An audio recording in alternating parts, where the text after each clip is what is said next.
Oke, baru kita selesai. Oke, sebelum kita masuk ke pelajaran hari ini, Ustadz ingin memastikan bahwa tidak ada peralatan lain selain alat tulis yang sudah kita tentukan kemarin. Kemudian juga buku, kecuali buku matematika, tidak ada yang ada di atas meja. Silakan Al-Quran, tempat minum, tempat makan, silakan disimpan di bawah meja. Sudah, dan pastikan alat tulisnya sudah siap untuk belajar hari ini. Oke, untuk hari ini kita akan belajar tentang menyajikan data. Tujuannya nanti adalah bagaimana kalian bisa menentukan atau membuat grafik, baik itu diagram garis, diagram lingkaran maupun diagram data. Kemudian juga nanti kalian bisa menjelaskan, ya, menjelaskan apa? Diagram yang sudah kalian buat bisa kalian jelaskan dan orang yang membaca diagram tersebut mudah dan paham terkait dengan diagram yang sudah kalian buat. Itu tujuan untuk hari ini. Insya Allah untuk hari ini kita gunakan model pembelajaran TWSS. Mulai dari sintaksnya adalah think, jadi berpikir, kemudian working, kemudian nanti ada scaffolding. Apa itu scaffolding? Itu nanti bimbingan baik dari Ustadz maupun dari teman sejawatnya. Kemudian juga nanti set, jadi nanti ada presentasi antar kelompoknya. Kemudian sebelum kita masuk ke diskusi kelompok, oke, Ustadz ingin menampilkan satu gambar yang mungkin kalian sudah familiar. Gambar apa ini? TikTok. Ya, ini adalah aplikasi yang sering banget digunakan akhir-akhir ini. Dari 27 ya? 27 yang tidak hadir satu Mbak Dinda ya. Oke, dari 27 siswa atau 26 siswa yang hadir hari ini, ada yang tidak menggunakan TikTok atau tidak punya aplikasi TikTok? 1, 2, 3, 4, 5, 6, 7, 8, 9. Oke. Artinya apa? Lebih dari separuh semuanya menggunakan TikTok. Kenapa kalian menggunakan TikTok? Ada yang mau angkat tangan? Kenapa? Hiburan. Ada yang lain? Angkat tangan. Oh, mendengarkan pengajian. Luar biasa. Keren. Ada yang lagi? Ada lagi? Oke. TikTok untuk saat ini sedang viral-viralnya. Ada yang tahu? Kenapa akhir-akhir ini TikTok ini sedang viral, banyak dibahas, bahkan di tingkat sampai pemerintahan, karena online shop. Oke, ini beritanya. Larangan TikTok Shop dan kawan-kawan jualan di Indonesia, pro dan kontra. Pemerintah Indonesia resmi melarang platform social commerce seperti TikTok Shop untuk melakukan transaksi jual beli di Indonesia.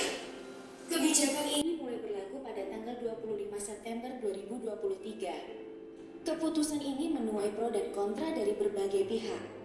Pihak yang mendukung kebijakan ini berpendapat bahwa larangan ini akan melindungi konsumen dari penipuan dan praktik perdagangan ilegal.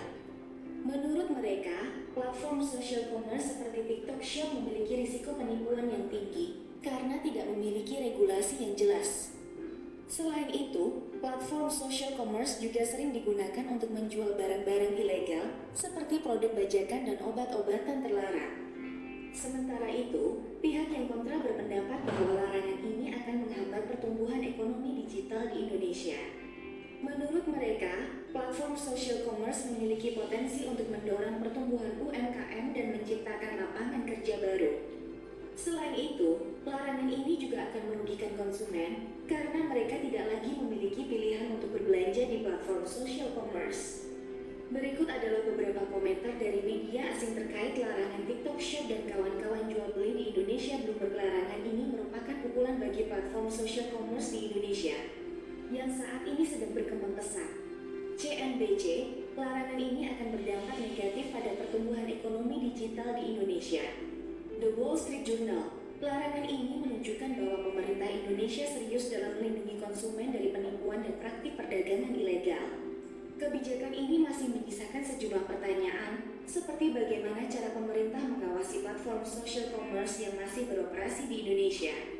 Selain itu, kebijakan ini juga berpotensi menimbulkan dampak negatif bagi pertumbuhan ekonomi digital di Indonesia.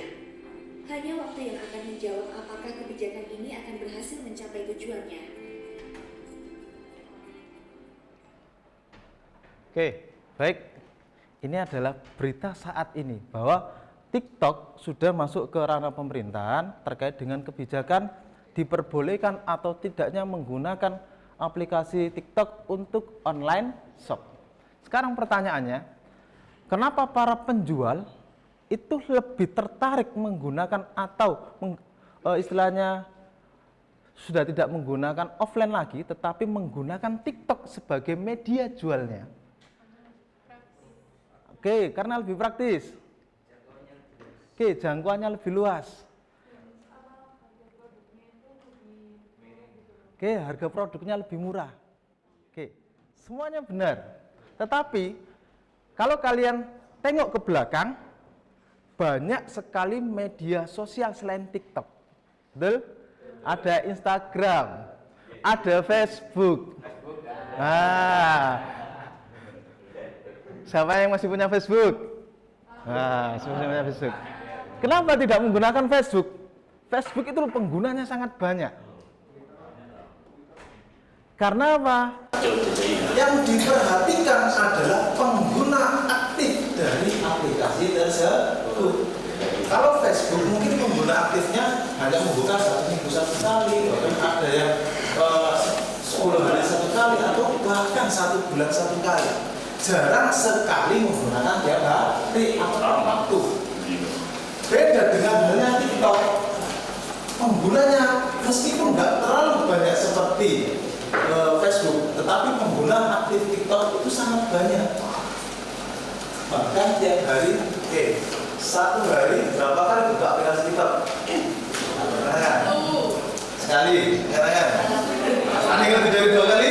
Nggak usah malu. Kok saya nggak tanya buka apa? Buka berapa kali? Buka berapa kali? Seribu kali, kebanyakan. Ada yang membuka TikTok lebih dari 1 jam? Lebih dari 1 jam. Oke. Artinya apa? Sehingga penjual itu masih memanfaatkan itu. Oh, penggunanya banyak, kemudian aktif terus menggunakan TikTok.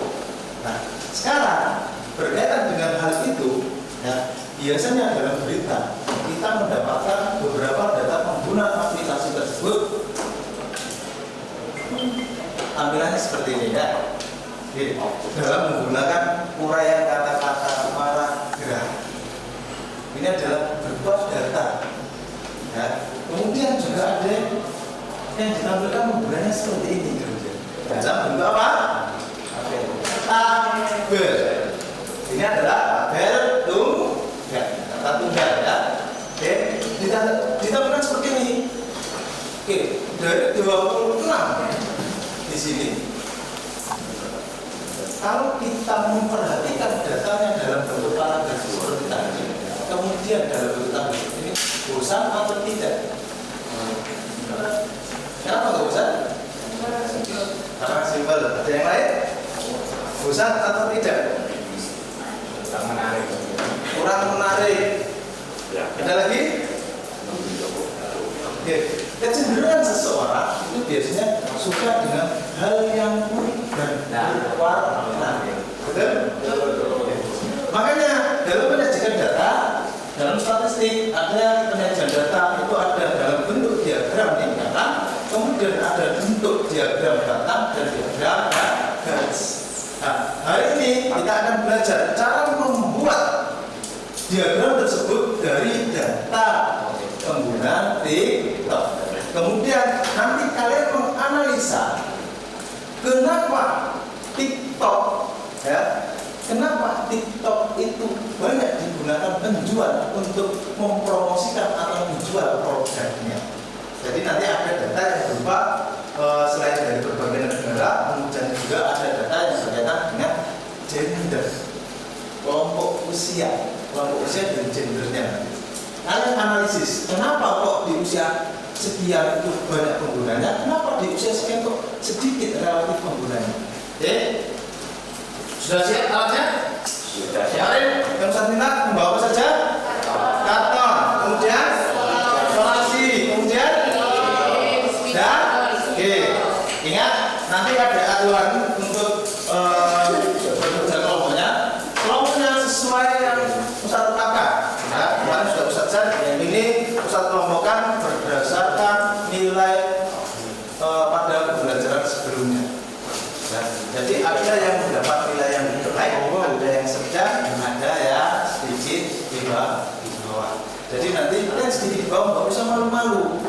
Tanya ke temennya. Ya, kalau malu ke temennya, tanya ke Ustaz, silakan. Ya. Usahakan semua kelompok setiap anggotanya paham dengan apa yang dikerjakan pada hari ini.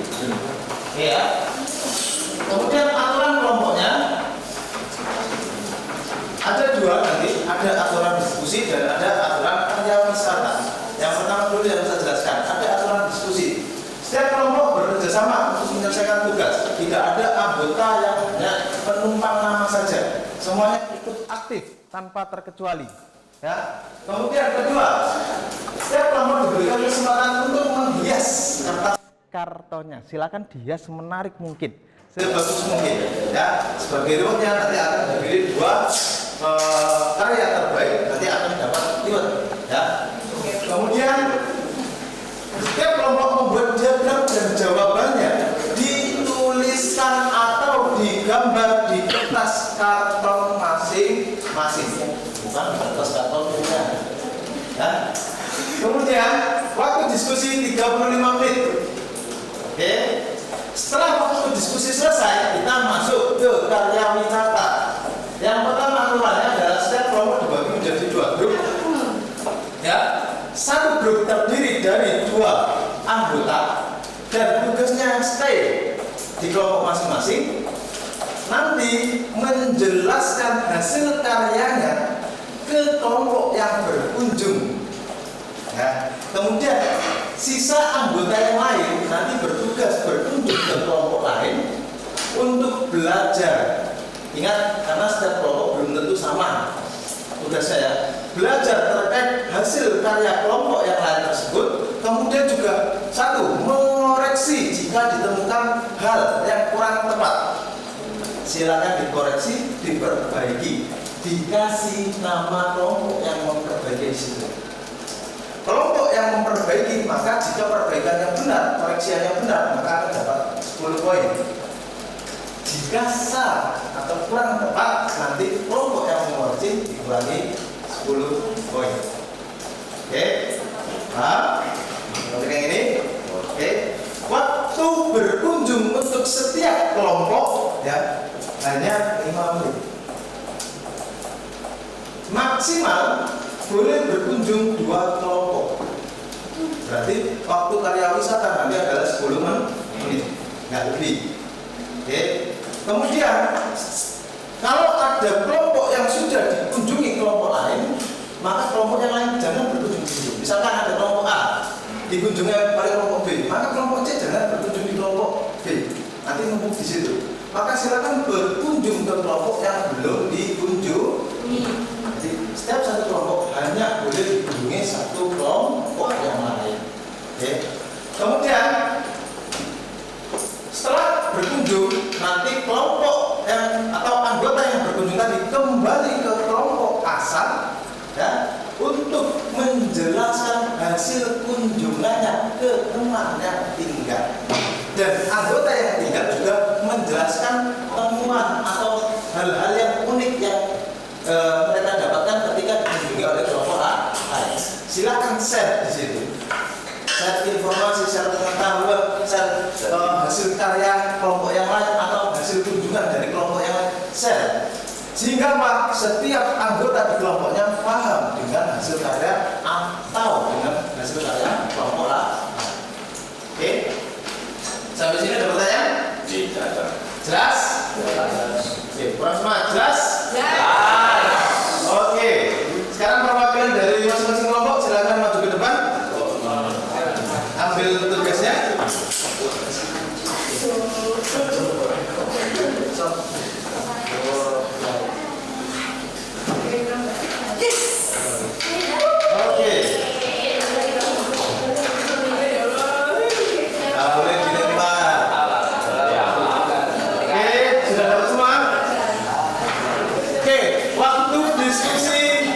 Kita mulai dari sekarang, 35 menit dari sekarang. Oke, silakan berdiskusi.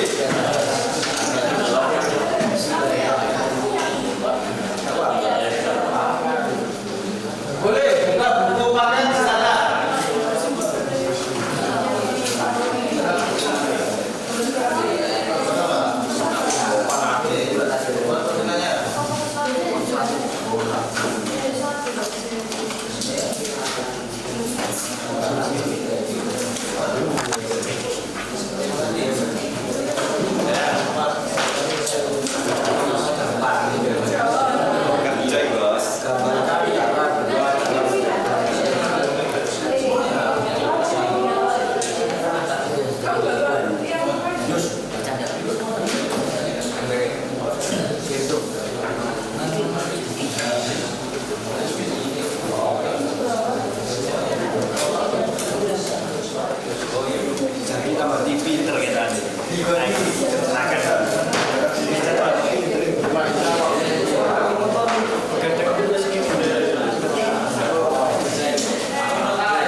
Terus lagi di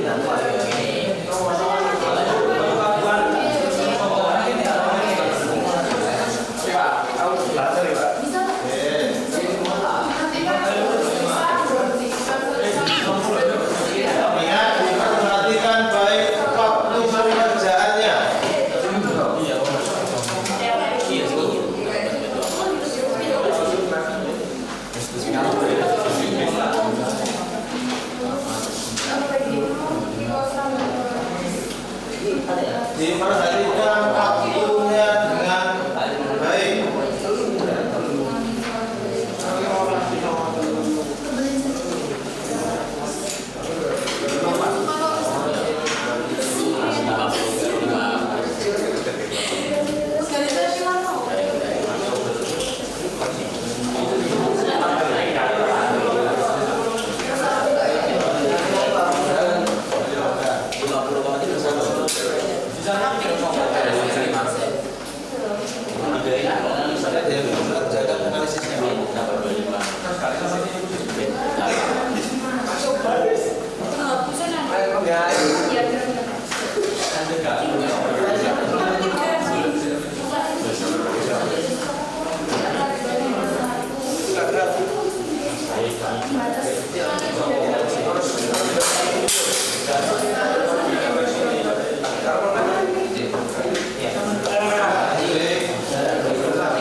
Jangan lupa nama setiap anggota kelompoknya ditulis.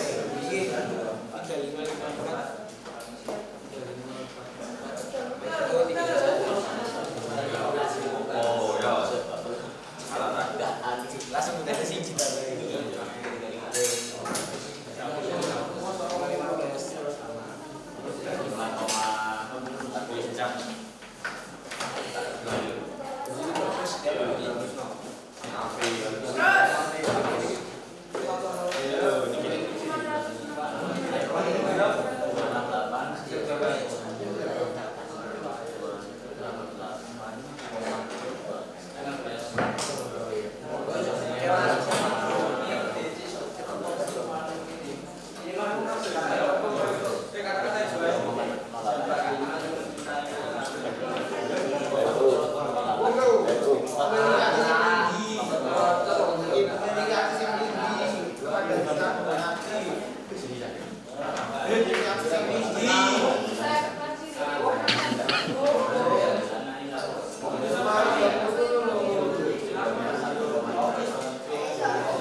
Ya, 5 menit.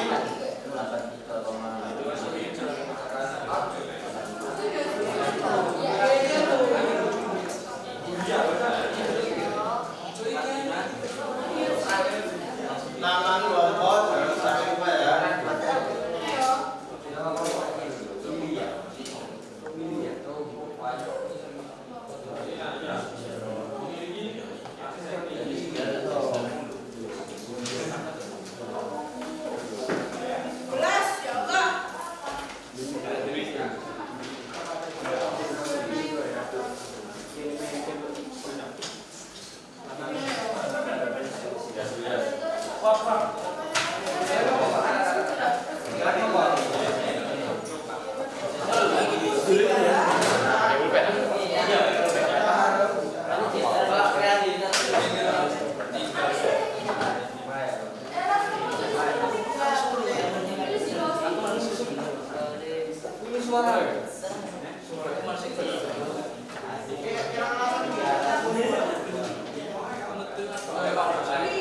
Merupakan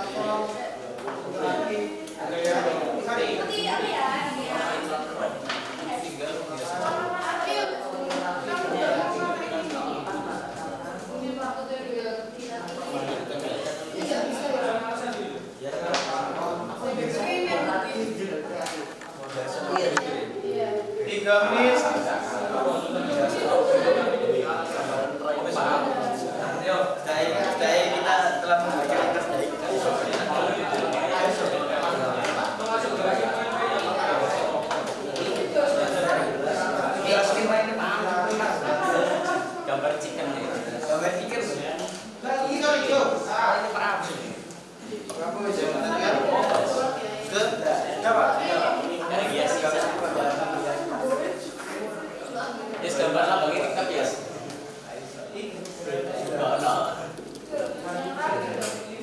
Iya.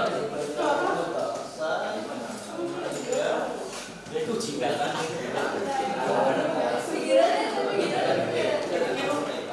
apa ya? Kayak jadi tapi juga kayak kayak aku lagi.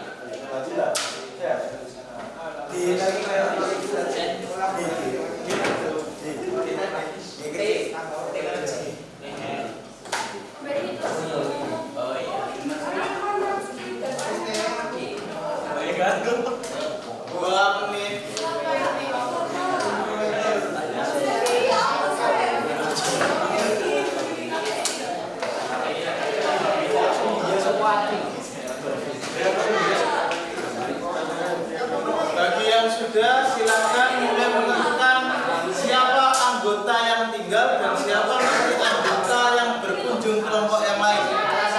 Bagi yang sudah, silakan diskusi siapa anggota yang tinggal dan siapa anggota yang berkunjung. Ya, siapa sih? Tiga.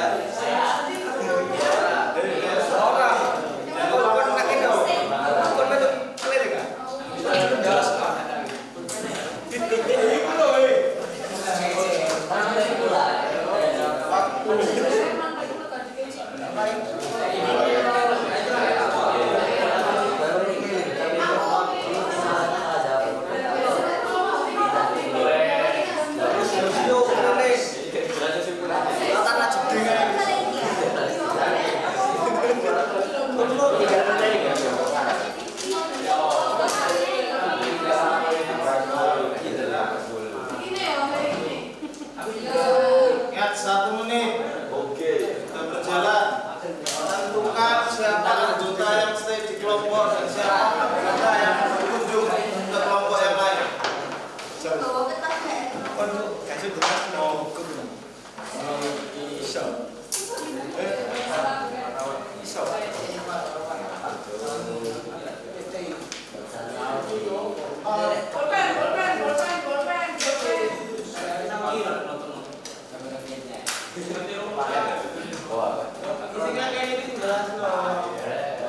Oke, 5, 4, 3, 2, 1. Oke, tahan dulu.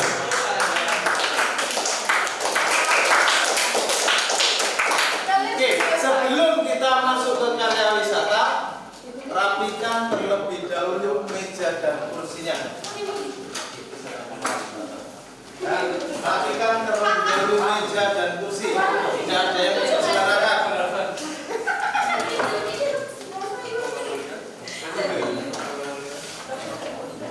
Yang kelompoknya Rania, mejanya dirapikan dulu.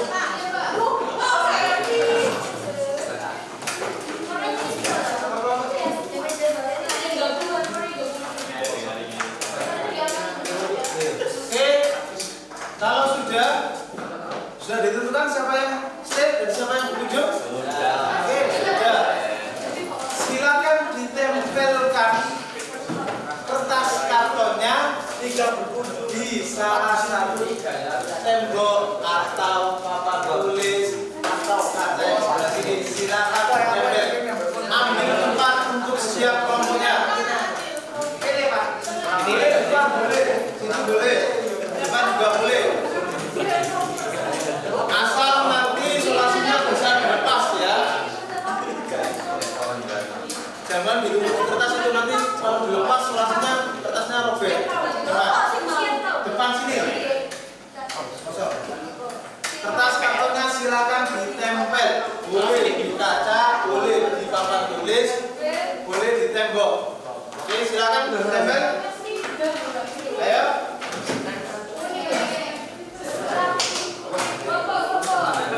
Nama kelompok jangan lupa ditempel. Ayo, ditempel. Ayo di situ boleh, depan juga boleh. Ayo, Aul, Noval, Darmadio, ditempel sebelah mana? Mas.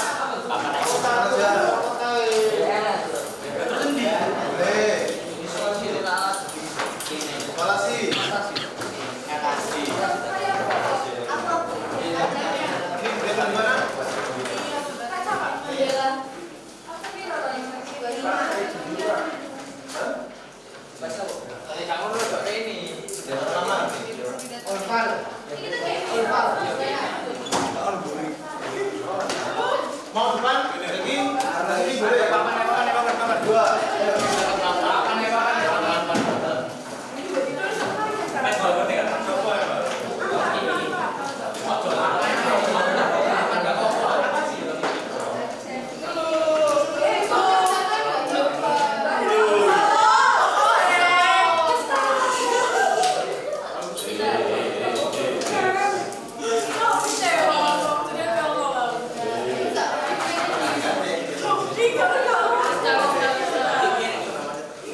Pastikan meja dan kursi rapi, tidak berserakan.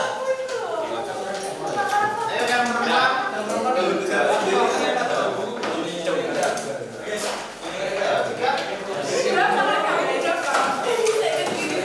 waktu pekerjaannya sudah selesai, sudah bebel.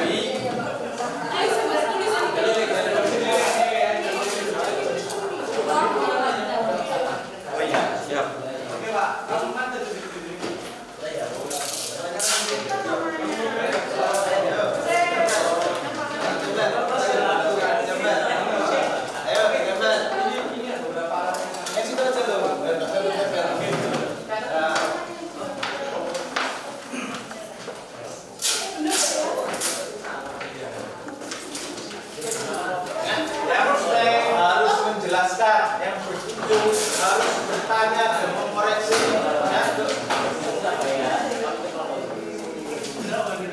Kayak ujian tesis ya. Ayo Pak, siap Pak.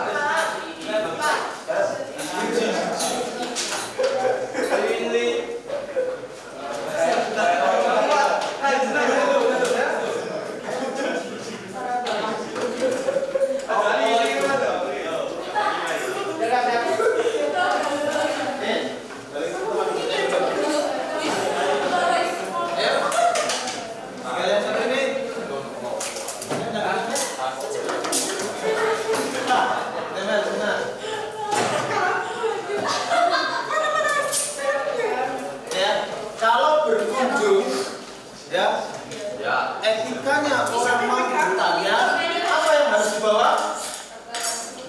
Kertas, alat tulis. Ingat-ingat, mau berkunjung, bertanya, mengoreksi, harus bawa buku dan alat tulis. Itu ketika kita mau berkunjung untuk mencari ilmu, ya, jangan tidak membawa apa-apa. Itu. Oke, sudah selesai.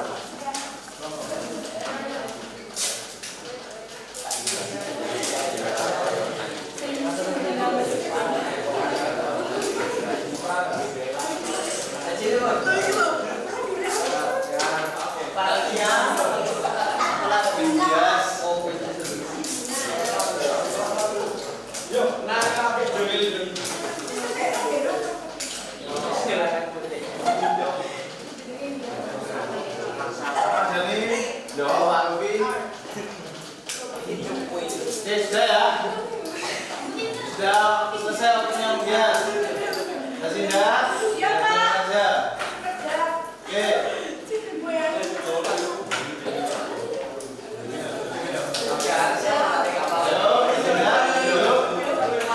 Selesai? Oke, perhatikan. Ingat meja sama kursi sebelum berkunjung ke kelompok lain. Yang lain perhatikan. Pastikan bersih, rapi, dan tertata rapi. Oke, sudah ditentukan ya siapa saja yang berkunjung? Oke, waktunya 5 menit dari sekarang. Silakan tim atau anggota yang berkunjung ke kelompok yang lain. Belajar. Bagian depan ada yang stay di depan. Kelompok yang ini. Nah, yang stay di sini 2 orang. Yang stay wajib 2 orang. Stay wajib 2 orang. Silakan bertanya, mengoreksi. 5 menit.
kasih waktu 3 menit ya. Paling dikit 3 menit, silakan diskusi dengan teman atau anggota kelompoknya apa yang sudah didapat saat berkunjung dan apa yang diperoleh ketika dikunjungi. Silakan didiskusikan.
depan? Ada kelompok yang mau maju ke depan? Menjelaskan nomor 3 terkait dengan analisis kenapa pengguna atau penjual itu sering menggunakan TikTok. Oke, boleh. Ya, satu kelompok.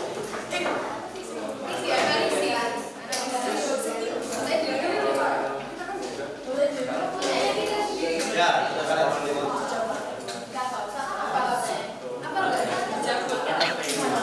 Depan aja. Masuk ke bawah. Masuk ke bawah. Depan aja.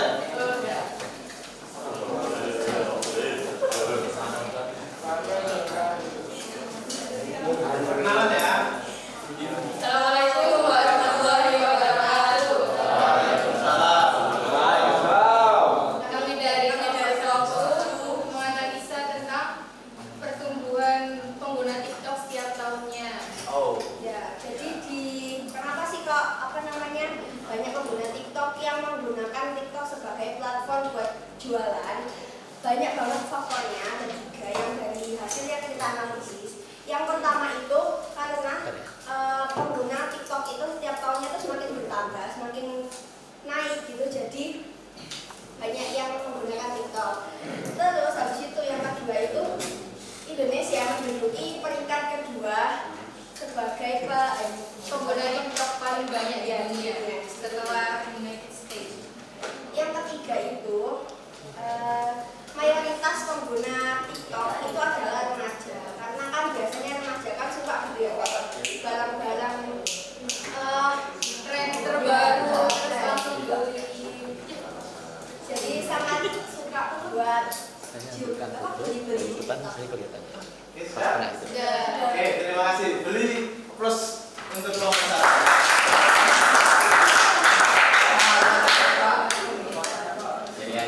Oke, ada kelompok lagi yang mau maju ke depan? Mumpung masih ada waktu 5 menit belum habis. Oke? Atau ada mau kelompok yang mau merefleksikan terkait dengan pembelajaran hari ini? Pak, pembelajaran hari ini seperti ini. Ada yang mau maju? Bukan? Merefleksikan bagaimana sih pembelajaran hari ini? Menyenangkan? Menyenangkan. Menegakkan? Oke. Bagaimana menyajikan data hari ini? Enakan menyajikan data dalam bentuk tabel atau dalam bentuk diagram garis, lingkaran atau batang? Kenapa dalam bentuk tabel? Simpel. Oke. Sekarang perhatikan keliling kalian, hasil pekerjaan kalian. Ada yang berupa tabel, ada yang berupa lingkaran, ada yang berupa diagram garis, ya. Mana yang berupa ini? Ada yang berupa diagram batang. Yang ingin kalian lihat pertama kali ya, ingat dalam presentasi, baik nanti ketika kalian kuliah maupun ketika kalian kerja, sebelum melihat isi apa yang kalian presentasikan, pasti melihat apa? Tampilan. Nah, mana yang ingin kalian lihat dan kalian cermati dari 5 karton ini atau 5 hasil karya ini? Itu Pak, yang mana?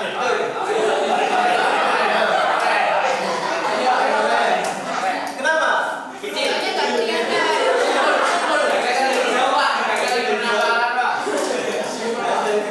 Artinya apa? Jika sesuatu yang unik yang kita berikan itu pasti akan menarik perhatian orang. Itu gunanya penyajian data, biar data itu tidak monoton, disajikan semenarik mungkin biar orang yang melihat, orang yang ingin tahu tentang data tersebut tidak usah melihat datanya.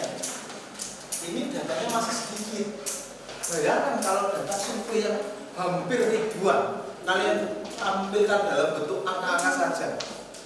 Apa yang terjadi di audiens? Tinggal melayu.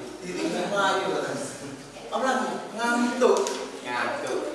Apalagi bosen ya. Tetapi kalau ditampilkan dalam bentuk batang, dalam bentuk lingkaran yang berbagai keunikan, ada keunikan yang pasti orang itu kerasa melihat data tersebut, sehingga apa? Pengen tahu lebih dalam terkait dengan data tersebut. Itu adalah manfaat menyajikan data. Oke, ada pertanyaan? Oke, sebelum kita lanjutkan ya, untuk kelompok terbaik, saya umumkan sekalian ya. Oke, untuk kelompok terbaik dari presentasinya, dari hasil karyanya yang mendekati, bukan berdasarkan penampilan saja ya. Ingat, statistik harus akurat ya. Kelompok yang terbaik adalah kelompok 1. Oke, tepuk tangan buat kelompok 1. Semua anggotanya akan mendapat 20 poin. Oke, kemudian oke, kelompok 2 yang terbaik adalah kelompok 3. Kelompok 5. Nah, ini. Berapa kelompok berapa ini? 5. Kelompok berapa ini? 4. Ayo, pilih mana? Kelompok 3 atau 4? Pilih 5 atau 4? Atau kelompok 3? Yang terbaik adalah kelompok berapa ini?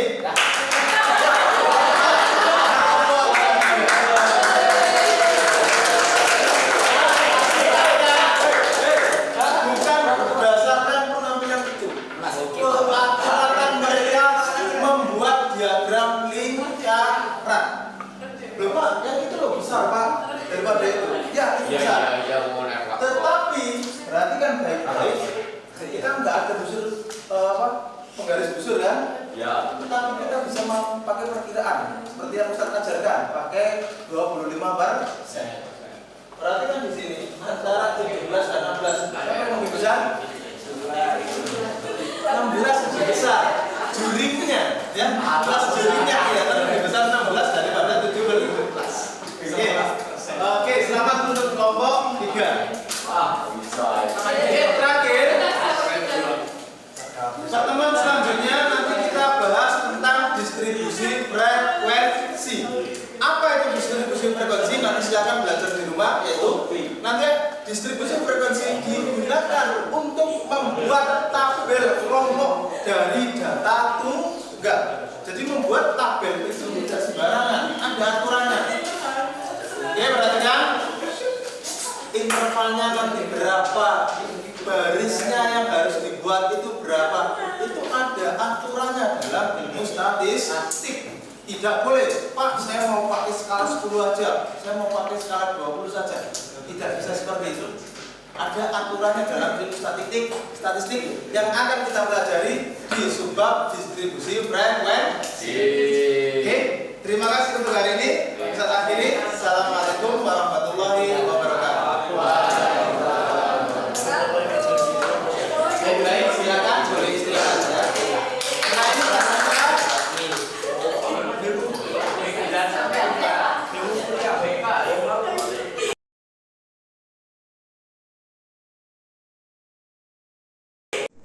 Assalamualaikum warahmatullahi wabarakatuh. Perkenalkan, nama saya Arsy Cahyani dan saya mau berbicara tentang manfaat penyajian data dalam kehidupan saya.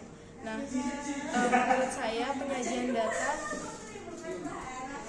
menurut saya penyajian data bermanfaat kepada saya. Kenapa? Karena dengan menyajikan data kita dapat menginterpretasikan suatu masalah dan dapat mencari solusi yang lebih tepat sasaran. Selain itu, dalam menyajikan data kita dapat melatih berpikir analitik, kemudian melatih nalar kita sehingga dapat melihat masalah dan problem solving yang lebih baik. Terus keunggulan apa sih atau manfaat apa yang saya rasakan pada saat belajar menyajikan data? Pada saat menyajikan data di kelas kemarin, saya ngerasa bahwa pembelajaran di kelas itu cukup menarik. Bukan hanya kita langsung dijejali oleh rumus, tapi kita harus menganalisis suatu masalah terlebih dahulu. Masalahnya pada saat di kelas saat itu adalah pengguna TikTok. Nah, saat itu kita harus menganalisis suatu masalah dan menginterpretasikannya berdasarkan data-data yang sudah ada. Dari hal tersebut kita bisa tahu apa sih manfaat penyajian data dalam analisis penggunaan TikTok. Dari situ kita tahu bahwa dengan menganalisis jumlah pengguna TikTok, dengan menganalisis berapa durasi yang mereka kerjakan atau tonton di dalam aplikasi TikTok, kita bisa memanfaatkan itu dalam contohnya pada perusahaan e-commerce untuk melakukan promosi pada pengguna TikTok, sehingga promosi mereka itu bisa lebih tepat sasaran. Itu adalah salah satu contoh yang saya pelajari di kelas kemarin. Terima kasih.